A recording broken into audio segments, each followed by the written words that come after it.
उन्होंने भी यही बात कही कि जब तक कि मुसलमानों की तरफ से बोलने वाले लोग नहीं होंगे, जब तक कि ऊंचे ओहदों पर बैठे हुए लोग नहीं होंगे, तब तक मुसलमानों की आवाज नहीं सुनेगी।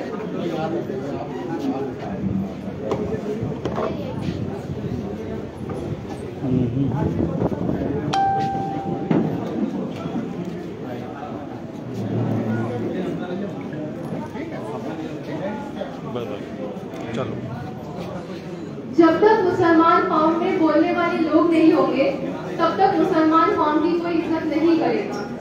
तो जब तक लोग ओहदों पे मौजूद नहीं होंगे, तब तक वो जो चार बात बोलेंगे वो कोई सुनेगा नहीं। यहाँ तक कि अगर आज मैंने भी इतना बड़ा ओहदा हासिल नहीं किया होता तो मुझे यहाँ पर बोलने का मौका नहीं मिलता। शुरुआत होती है हर इंसान की अपने घर से। तो मैं अपने घर का माहौल थोड़ा सा बताना चाहती हूँ। मेरे घर का माहौल हमेशा से ही पढ़ाई की तरफ इंक्लाइन था, पढ़ाई और इस्लाम। मेरे जो वालिद हैं, मेरे अब्बू हैं, वो RDSO में सीनियर सेक्शन इंजीनियर थे। 2020 में वो रिटायर हुए हैं। उन्होंने, हम सिर्फ 4 बहनें हैं, हमारा कोई भाई नहीं है, लेकिन मेरे अब्बा ने कभी भी हमें ये महसूस नहीं होने दिया कि हमारी पढ़ाई में हमारी पढ़ाई में कमी रखी हो या हमें ये एहसास दिलाया हो कि हमें आगे नहीं बढ़ना है। हमेशा पूरे खानदान में हमें अब्बू ने सबसे ज्यादा तालीम हासिल करने के लिए एनकरेज किया था, हमेशा से। यहाँ तक कि जो मेरी सबसे बड़ी बहन है वो MSc बॉटनी है, और मेरी जो दूसरी बहन है वो उन्होंने वही एग्जाम क्वालिफाई किया जो मैंने किया था, और आज वो सीनियर जूलॉजिस्ट हैं GSI लखनऊ में। और जो उनसे छोटी बहन है उन्होंने MCA किया था बरकतुल्लाह यूनिवर्सिटी भोपाल से, और उसके बाद मैं। तो इससे आपको साफ समझ में आ रहा होगा कि मेरे अब्बा ने मेरे तमाम लोगों की बातें सुनने के बाद, जो कि ये कहते हैं कि लड़कियों को जो है ऊपर नहीं बढ़ना चाहिए, लड़कियों को इतना नहीं पढ़ाना चाहिए, लेकिन उन्होंने इस चीज़ को कभी भी, इस बात को नहीं सुना और उन्होंने हम लोगों को पढ़ाया। मेरे अब्बा का बहुत एहसान तो नहीं कहेंगे, ये फर्ज था उनका जिन्होंने बखूबी निभाया। इसी की तरह मेरी अम्मी ने भी अपना जो फर्ज था वो उन्होंने निभाया। उन्होंने हम लोगों को कभी भी किचन की जिम्मेदारी नहीं दी। मैं यहाँ पर जो माएँ हैं उनको ये कहना चाहूंगी कि आप अपनी लड़कियों को किचन के दायरे में मत धकेलें। किचन कैन वेट, अभी उनको पढ़ने दीजिए आप। और आज मैं सब कुछ क्वालिफाई करने के बाद मुझे किचन का काम भी अल्हम्दुलिल्लाह आता है, और मैं अल्हम्दुलिल्लाह एक सरकारी अधिकारी भी हूँ। तो मेरी अम्मी ने भी मेरा हमेशा साथ दिया, मुझे हमेशा पढ़ने के लिए बोला, कभी उन्होंने मुझे काम में एंगेज नहीं किया। तो मुझे ये एक्चुअली इस चीज़ पे सबसे ज़्यादा फोकस करना था, क्योंकि मैंने देखा है कि मेरे जो आसपास के घरों की जो औरतें हैं वो अपनी लड़कियों को 12-13 साल की होती किचन में जाने के लिए कहना शुरू कर देती हैं कि इनको खाना अच्छा बनाना आना चाहिए, तभी इनकी शादी अच्छे घर में होगी। तो मेरा ये मानना है कि ना इस चीज़ से इत्तेफाक मेरे अब्बा ने रखा, ना इस चीज़ से इत्तेफाक मेरी अम्मी ने रखा, और रिजल्ट आप अल्हम्दुलिल्लाह सब देख रहे हैं। तीसरी बात जो मैं बोलना चाहूँगी वो ये है कि इंसान को सक्सेस हमेशा हाथ में मिल नहीं जाती। मेरी जो जर्नी है इस चीज़ का सबसे बड़ा एग्जाम्पल है। मैंने 12th क्लास तक मुझे बायोलॉजी में बहुत इंटरेस्ट था, तो और मैं पढ़ने में अल्हम्दुलिल्लाह बचपन से अच्छी थी। तो मेरे अब्बा का ख्वाब था कि मैं डॉक्टर बनूं। तो मैंने 12th के बाद नीट का एग्जाम दिया 1 साल। मेरा एग्जाम अच्छा नहीं हुआ और मैंने अच्छे मार्क्स हासिल नहीं किए कि मुझे गवर्नमेंट कॉलेज मिलता। मैंने एक और साल ड्रॉप लिया और अपनी जिंदगी के 2 साल मैंने नीट एग्जाम को दिए, और उसके बाद मैंने फेल्योर देखा, बहुत बुरी तरह से मैंने फेल्योर देखा, क्योंकि मुझे तब तक लगता था कि अगर मैं मेहनत करूंगी तो मेरा हो जाएगा, कहीं ना कहीं मेरा हो जाएगा। लेकिन मुझे रिजल्ट ये मिला कि मेरा नीट में नहीं हुआ। और फिर मेरा अलीगढ़ मुस्लिम यूनिवर्सिटी का मैंने एग्जाम दिया एंट्रेंस BSc के लिए, और वो अल्हम्दुलिल्लाह मेरा क्वालिफाई हो गया। लेकिन 1 साल तक मुझे यही लगता रहा कि मेरी जिंदगी में कुछ भी बाकी नहीं है, क्योंकि मैं नीट में ही क्वालिफाई कर पाई। लेकिन फिर धीरे धीरे मैंने इस चीज़ को पीछे छोड़ा, और मैंने इस चीज़ का एहसास ऊपर आया कि नहीं, अल्लाह ने मुझे दूसरी नेमत तो अता करी है। वो नेमत अल्लाह ने मुझे इसलिए अता नहीं करी क्योंकि वो मेरे लिए बेहतर नहीं था, क्योंकि अल्लाह से ज़्यादा हमारे लिए क्या बेहतर है जानने वाला कोई नहीं है। फिर उसके बाद मैंने 5 साल तक रिगरस हार्ड वर्क के बाद अल्हम्दुलिल्लाह यूपीएससी क्वालिफाई किया था। अब इस रिगरस मेहनत को मैं थोड़ा सा आउटलाइन करना चाहूंगी। रिगरस मेहनत का मतलब ये होता है कि आपको रोजाना अपना दिन पढ़ाई की तरफ देना ही देना है। आपके रोजाना के कुछ घंटे पढ़ाई में जाने ही चाहिए। मेरे मोबाइल फोन में अल्हम्दुलिल्लाह आज मैंने जो भी अल्लाह के शुक्र से जो हासिल करना चाहती थी वो मिला है, लेकिन मेरे फोन में आज भी इंस्टाग्राम नहीं है, फेसबुक नहीं है और स्नैपचैट भी नहीं है, और इस तरह के और भी जो सोशल मीडिया एप्स होते हैं वो मैं इस्तेमाल नहीं करती हूँ। तो और ये मैंने कभी भी नहीं किया। तो इससे ये साफ जाहिर है कि आपको इन सोशल मीडिया के पीछे नहीं भागना है, ये सिर्फ आपको गुमराह करते हैं। आप एक बार फोन हाथ में लेते हैं, आपके 3 घंटे कैसे निकलते हैं आपको एहसास भी नहीं होता, और उन 3 घंटों का कोई हिसाब भी नहीं है। आपको कुछ आपसे ना आखिरत में इसका कोई सवाब मिलने वाला है, ना दुनिया में आपको इसका कोई फायदा मिलने वाला है। तो आप ऐसी चीज को क्यों इस्तेमाल करेंगे जिसका कोई फायदा ना दुनिया में है ना आखिरत में है। कम से कम आप वो घंटे कहीं और देना चाहिए। तो मेरा रोजाना का रूटीन था कि मैं सारा दिन सिर्फ पढ़ाई करती थी, थोड़ा बहुत इधर उधर बात कर लिया, और इसी तरह से मेरा दिन जो है वो गुजरता था। रिगरस 5 इयर्स तक मैंने यही किया है।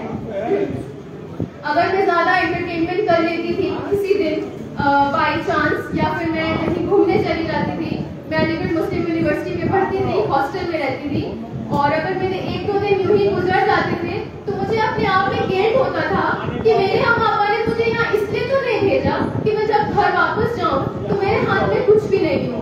ये मैं आपको इसलिए बताना चाह रही हूँ क्योंकि अलीगढ़ मुस्लिम यूनिवर्सिटी का माहौल माशाअल्लाह पहले बहुत ज्यादा अच्छा था और अभी भी बहुत अच्छा है, लेकिन वो दिन पर दिन बिगड़ रहा है, सिर्फ और सिर्फ हम लोगों की वजह से। क्योंकि हम लोग वहाँ पर जाते हैं, मस्ती करते हैं, अपनी डिग्री कंप्लीट करते हैं जैसे तैसे, और वापस आ जाते हैं। हम ये नहीं सोचते कि हम वापस क्या लेकर जाएंगे। मैंने अपने आसपास के लड़की और लड़कियों दोनों को ये करते हुए देखा था। तो मैं अपना टाइम अल्हम्दुलिल्लाह वेस्ट नहीं करती थी, और मैंने रिगरस मेहनत करने के साथ सोशल मीडिया को बिल्कुल भी इस्तेमाल नहीं किया और बहुत ज्यादा पढ़ाई करी और सोशल मीडिया को इस्तेमाल नहीं किया। ये तो इम्पोर्टेंट एस्पेक्ट है ही। तीसरा एस्पेक्ट ये भी है कि मैंने, चूंकि मेरे अम्मा और अब्बा ने मेरी तरबियत भी अच्छी करी है और मुझे बताया है कि नमाज और कुरान को कायम रखना कितना जरूरी है, इसलिए हॉस्टल में ना मेरे अम्मा थी, ना मेरे अब्बा थे, ना मेरी कोई बड़ी बहन, ना मेरा कोई ऐसा जानने वाला मेरा गार्डियन जो मुझे टोकता। लेकिन अल्लाह के इज़्ज़त से, अल्लाह के हुक्म से और मेरे अम्मा अब्बा की तरबियत से मेरी फजर भी वहाँ पर पूरी होती थी 5 साल तक। और आखिरी साल में मैं तहज्जुद भी पढ़ती थी और उसमें मैं अल्लाह से दुआ मांगती थी कि या अल्लाह मेरे हक में जो बेहतर हो वो मुझे अता कर।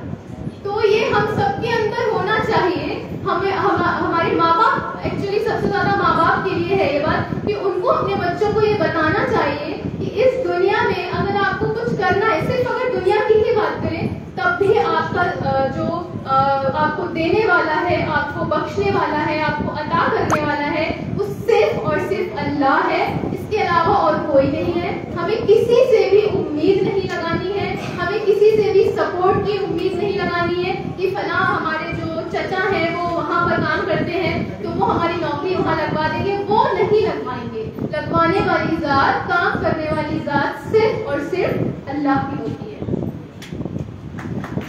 इसके बाद मैं ये कहना चाहूंगी कि इसी तरह से आप जब मेहनत करते हैं और अल्लाह पे यकीन करते हैं, नमाज और कुरान की खास तवज्जो इसलिए क्योंकि नमाज तो सब अल्हम्दुलिल्लाह पढ़ लेते हैं, सूरतें याद हो जाती हैं, याद कराई जाती हैं, बचपन से उनको पता होती है, रकात है, सुन्नत है, फर्ज है, सब पढ़ लेते हैं। लेकिन हमारे कौम में, इंडिया में खास तौर पे बहुत बड़ी तादाद ऐसी है, छोटे से छोटे और बड़े से बड़े और बुजुर्ग से बुजुर्ग लोगों की भी, जिन्होंने कुरान का तर्जुमा आज तक नहीं पढ़ा है, चाहे उन्होंने कुरान 100 और 1000 मरतबा क्यों ना पढ़ लिया। तो एक आयत में अल्लाह ने इतनी खूबसूरत बात उतारी है कि आपको ताज्जुब होगा कि ये वही कुरान है जो हम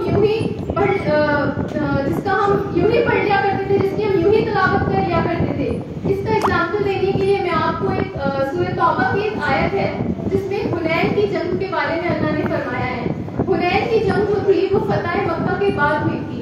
हुजूर पाक सल्लल्लाहु अलैहि वसल्लम और सहाबियों की जो तादाद थी वो उसमें पिछली जंगों के मुकाबले में बहुत ज्यादा थी। वो हमेशा दुश्मन के मुकाबले में उनकी तादाद कमी रहती थी, चाहे बदर की जंग की बात करी जाए, चाहे उहद की जंग की बात की जाए, चाहे खंदक की जंग की बात की जाए।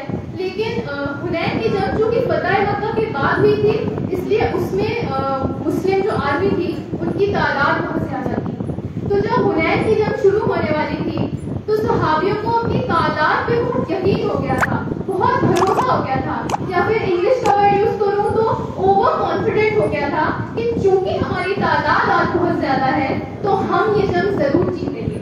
हुजूर पाक सल्लल्लाहु अलैहि वसल्लम को ये बात बहुत नापसंद गुजरी और अल्लाह ताला ने इसको सूरह तौबा की एक आयत में उतार दिया कि उनको अपनी तादाद बहुत अच्छी लगी।